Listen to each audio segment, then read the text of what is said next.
අද දවසේ මොකක් හරි දෙයකට කවුරු හරි hina වෙන්න පුළුවන්. කවුරු හරි කෙනෙක් වැරද්දක් කියන්න පුළුවන්. අඩුපාඩු කියයි, වට්ටයි, වැටේ ඕනෙම තරම් දේවල් බාධා වෙනවා. හැබැයි තමන්ගේ ඉලක්කය මොකද්ද? එතෙන්ට තමන් වැඩ කරොත් ඔයාලට පුළුවන් අනාගතේ යනකොට නෑ. යනකොටම ජීවිතේට ඉලක්කයක් තියෙනවා. ඒ හැමෝටම ජීවිතේ ඉලක්කයක් තියෙනකොට ඒ ඉලක්කයක් සමහරව නැත්තම් දැන් සමහරවල් ඔයාලා ඉන්නෝ ඉලක්කයක් ගැන හිතන්නේ. මම අනාගතේ මොකද්ද කරන්නේ? මම කොතෙන්ටද යන්නේ? ඔන්නේ විදිහ තමයි අපේ ජීවිතේ තියෙනවා මොනින්. උදේ තමන්ගේ ජීවිතේ ඉලක්කයක් හදාගත්තාම ඒ ඉලක්කයට යනකොට ඔබ මොකද try කරන්නේ? දරුවා. ඒ තමන් ඒ ඉලක්කයට යන්න try කරනකොට ඕනි තරම් බාධා ගෙන්නනවා. ඕනි තරම් අනිත් අය හිලා වෙන්න පුළුවන් තමන් ඉලක්කය. මොකද සමහරට අවුරු හරි කෙනෙක් තමන් ඉලක්කයක් තියෙනවා මොකක්ද? අනාගතේ මොකක්ද දැනගෙන යන්නේ. හරි. අවුරු හරි කෙනෙක් කියනවා මම බිලියනර් කෙනෙක් වෙනවා. තව අනිත් අය හිතන්න පුළුවන් අනේ උඹට පුළුවන් බිලියනර් කෙනෙක් වෙන්න. කොහෙද? හැබැයි මොකද? එයාගේ උනන්දුව හා එයාගේ කැපවීම මත එයා ඒ ඉලක්කයට යන්න පුළුවන්. හැබැයි අර අනිත් අය කියන දේවල් අහුවම මොකද වෙන්නේ? අනිත් අය කියන දේවල් අහලා තමන්ගේ ඉලක්කය තමන් විසින් නවත්ත ගත්තොත් නැත්නම් ඒ දේවල් අතහැරියොත් ඒ ඉලක්කය සාක්ෂාත් වෙනවද? හොඳට මතක තියාගන්න ඉලක්කයක් තියෙනවා නම් ඒ ඉලක්කයට උපරිමයෙන් කැප වෙන්න. උපරිමයෙන් වැඩ කරන්න. අනිත් අය කියන ඒවා යාළුවෝ කියන ඒවා වටේ ඉන්න කට්ටිය කියන ඒවා කවුරුවත් ඒවා දාලා කරන්න එපා. ඉලක්කය වෙනුවෙන් කැප කරන්න. කැප වෙන්න. තේරුණාද? ඔයාලගේ ඉලක්කය මොකද්ද? අපි දෝ කාගේ ඉලක්කයද මේ වෙලාවේ දැන් අවාලි ඉන්න වයස් මාට්ටමේ පළවෙනි ඉලක්කය ගන්න පුළුවන් නා. ඒ 9ක් ගන්න. ඒ 9ක් ගන්න හරි.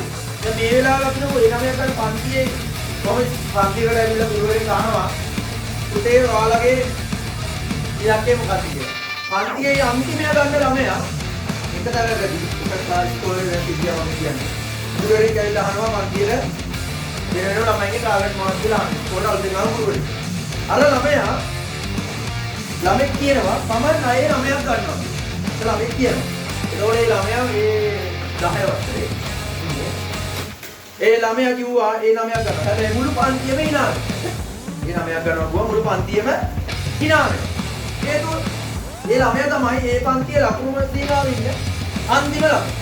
අන්තිමටම ඒ කියන්නේ පන්තිය අන්තිමේ. එහෙම. පන්තිය අන්තිමේ. හැබැයි උදේ තේරුම් ගන්න. ඒ ළමයා පන්තිය අන්තිමේනේ. හැබැයි මේ හැමෝම hina වුණා. ඒක මොලේ ගැහුවා මේ හේතු කියලා ටීචර් මන්දිරාව ආවා මේ හේතු මොකක්ද? ළමයි කො ටීචර් යා කියනවා රෑ මේ ඉල ප්‍රශ්න ගොඩයි කො hina වෙනවා. ගොඩාක් දේවල් පහත් කරනවා. ඔය ගොඩාක් දේවල් අර ළමයා කියනවා. ළමයාගේ ඒ ළමයා කරනවා කිව්වට පස්සේ නම් කට්ටිය hina වෙනවා නිතර. ඒ ළමයා පොතේ කොතෙන්ද ගියා? ඒ ළමයා නිතරම පහත් කළ කලකනවා යාළුවෝ. එහෙම වෙනවා. සමහර තැන්වල වෙනවා. ඒ හැබැයි පුතේ ඒ ළමයා මොකද කරන්නේ? එයා උපරිමයෙන් ගෙදරදී වැඩ කරනවා. තමන් එදා hina වුණු දේ වෙනුවෙන් කට්ටිය hina වුණ නිසා එයා උපරිම ටාගට් කරලා වැඩ කරනවා. එයාගේ මහන්සිය එයා ඊගා අවුරුද්දකමාරකට පස්සේ විභාගේ පාස් වෙලා ඒ අදාළ පාසලේ ඒ 9ක් දාලා උසස් පෙළ කරන්න ඒ පැත්තේ තියෙන ලොකුම ඉස්කෝලේට යනවා. හැබැයි ඒ 9 දා ඉස්කෝලේ ඒ 9 දාලා ඇවිල්ලා රිසල්ට් එක දැමීලා මේ ඉස්කෝලේ ඒ වෙනවා ඒ 9 දාලා නෑ කවුරුම. ගමක තියෙන දුෂ්කර පාසලක වෙච්ච සිද්ධියක් මේ.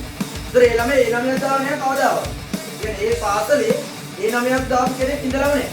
ඒ 9 තමයි පළවෙනියටම ඒ 9 දාලා ඉස්කෝලේ අයින් වෙන කෙනෙක් උපහාසයට විතරක් තියෙන පාසල. කොහමද? එයා එදා ඇවිල්ලා ඉස්කෝලේ ඉස්සරහා ගියා. ඉදා මට hina වුණ අයට මම අදුස්තරේ වෙන්නවා. මොකද ඒ ටාගට් එක? අරමුණ වෙනුවෙන් වැඩගිනි. ඔයාලට අද දවසේ මොකක් හරි දෙයකට කවුරු hina වෙන්න පුළුවන්. කවුරු හරි කෙනෙක් වැරද්දක් කියන්න පුළුවන්. අඩුපාඩු කියයි, වට්ටයි, වැටේ ඕනෙම තරම් දේවල් බාධා වෙනවා. හැබැයි තමන්ගේ ඉලක්කය මොකද්ද? එතෙන්ද තමන් වැඩ කරොත් ඔයාලට පුළුවන් අනාගතේ දවස් වල දෙනවා. අනිවාර්යයෙන් ජීවිතේ කොච්චර මේ ජීවිතය යන්නේ පාරක් යනවා කියන්නේ. මෙහෙම යන්න බෑ. අපි මෙහෙම කඩිකර අන්තරපුක්කේ වගේ මේක ගන්න උසලානේ විතරක් කියන්නේ. හරිද? අපි මොතුන්නක් කියලා මේ මොතුන්න දාගන්න අපිට මෙතෙන්ට එක දිගට සාමාන්‍යයෙන් රැවුණා. මේ කියන්නේ මෙහෙම නෝන. කොහොමද? වැටීම් නැගීම කියන්නේ ජීවිතේ කියන්නේ ඉලක්කය මොකද්ද? ඉලක්කය තියාගන්න එතෙන්ට වැටෙනවා නැගිනවා. තමන්ට පුළුවන් උපරිමයෙන් කැප වෙලා වැඩ කරන්න.